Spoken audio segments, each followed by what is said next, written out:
Brasil está na presidência do G20. O G20 é o grupo das 20 maiores economias do mundo. A presidência desse grupo é rotatória. Neste ano, a presidência é do Brasil. Por isso é que o evento acontece aqui no Brasil, no Rio de Janeiro. E todo mundo vem para cá para fazer a reunião. Quando for em outro país, o presidente brasileiro vai se deslocar para outro lugar para participar da reunião. E essa reunião deve gerar um documento em acordo feito pela diplomacia dos 20 países, sobre determinados assuntos que os líderes, naquele momento, entendem ser adequados e importantes. Eles chegam a um acordo e assinam um documento se comprometendo com metas, com objetivos.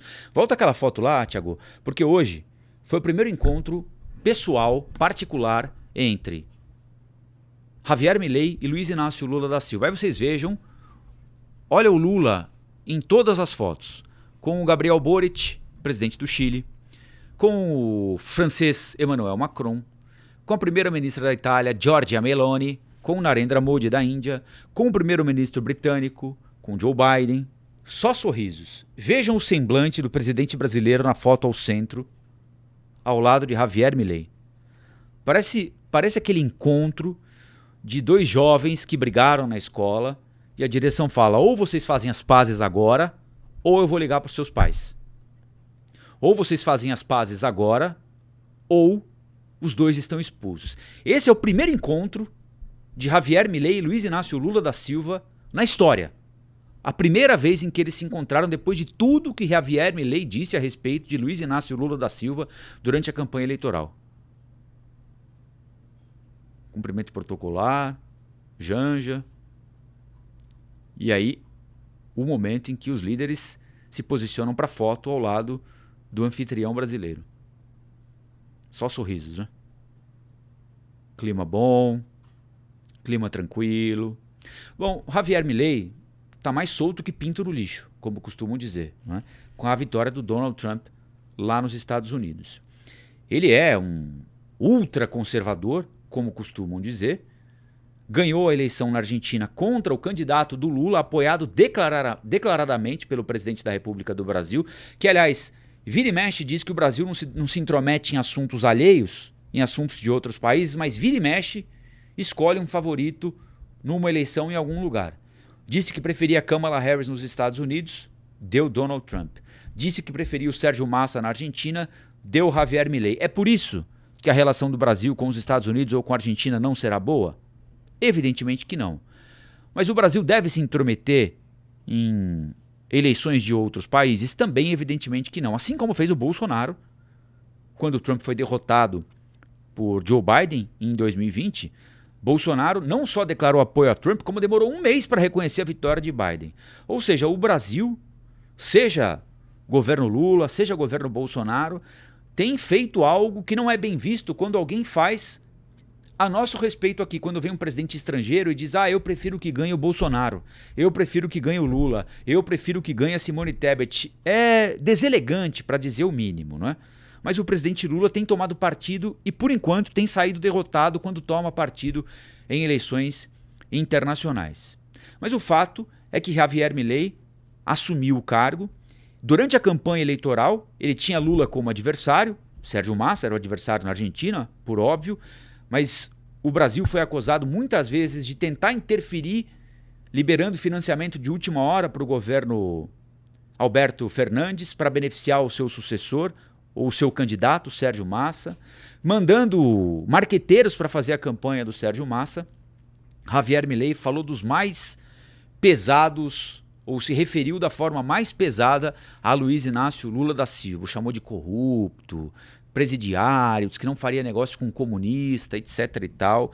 E não à toa o clima ficou assim. Volta aquela foto lá da Folha de São Paulo pra gente, Thiago, para ilustrar, aliás, também um pouquinho da hipocrisia da política.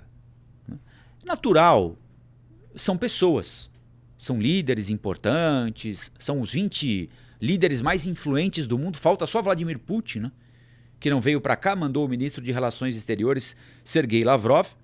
Mas estão aqui as mais ricas nações do mundo.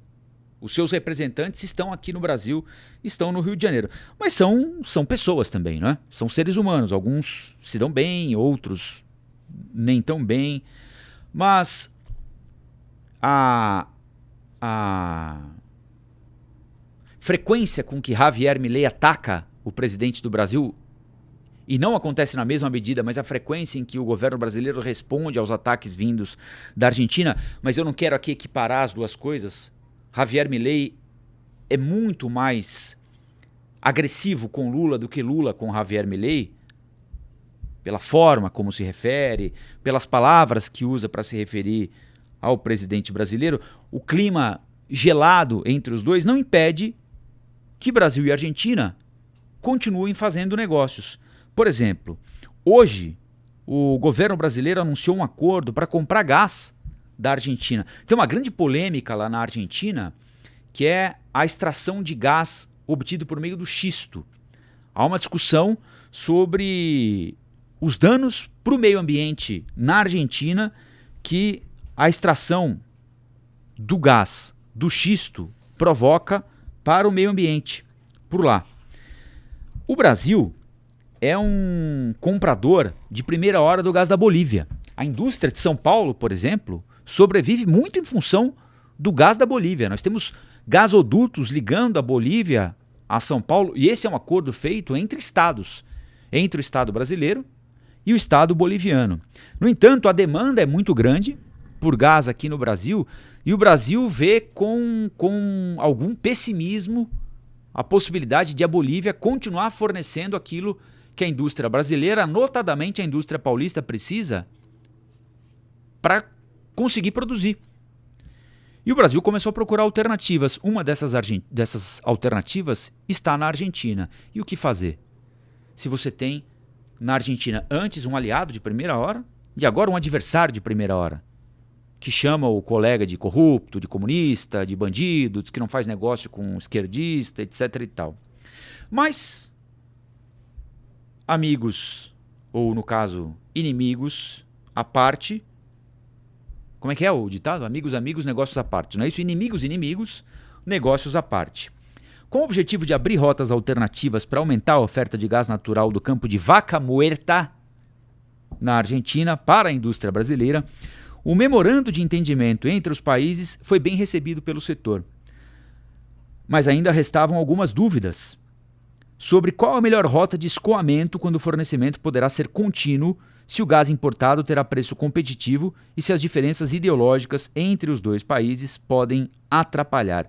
O fato é que hoje Brasil e Argentina assinaram um acordo importantíssimo para viabilizar a compra pelo Brasil de gás natural do campo de Vaca Muerta. Acordo com a nação vizinha prevê a implantação de infraestrutura e interconexão para a venda do combustível. A iniciativa pode destravar a construção do gasoduto entre Uruguaiana e Porto Alegre, porque esse gás chegará ao Brasil pelo Rio Grande do Sul. Então nós estamos falando de dois adversários políticos, de duas personalidades que não se toleram, que do ponto de vista ideológico são muito diferentes. Uma delas utiliza de palavrões, xingamentos e agressividade para se referir a outra, no caso Milei, em relação a Lula, mas isso não impede que eles façam um acordo comercial. E, no final das contas, é disso que se trata. A espuma, eles usam como bem entenderem. Os negócios, aquilo que interfere diretamente na vida de brasileiros, de brasileiras, de argentinos e argentinas, têm de ser tocados de maneira fria e de maneira absolutamente racional. E houve um outro acordo hoje, fechado com os argentinos. O G20, como eu disse, o objetivo do encontro é formalizar um documento estabelecendo metas em determinadas áreas. O Brasil estabeleceu como o Brasil é o presidente, ele sugeriu aos outros 19 países temas para a confecção desse documento. Então, o que é que o nosso encontro aqui no Rio de Janeiro quer concluir? Que nós precisamos combater a pobreza e combater a fome. Esse foi o oferecimento feito pelo governo brasileiro. E a Argentina, olha aí o Xi Jinping, presidente chinês. Bia terminou, hein? Primeiro-ministro canadense, Trudeau, Sergei Lavrov, Javier Milei. De última hora, a Argentina confirmou que vai aderir à aliança contra a fome e a pobreza. 19 tinham acordado, só um não estava aceitando o acordo. Quem era? A Argentina. O pacto, uma das principais bandeiras da presidência brasileira do G20, foi lançado por Lula no primeiro dia do encontro de líderes. Com essa adesão, a Argentina se torna um dos 148 membros da aliança, entre eles 82 países. Inicialmente, a Argentina não estava na lista de membros, só foi incluído em uma segunda versão. Em entrevista coletiva, o ministro de Combate à Fome, Wellington Dias, que é o representante do Brasil na aliança, afirmou que a demora da Argentina a aderir se deu por um processo de negociação.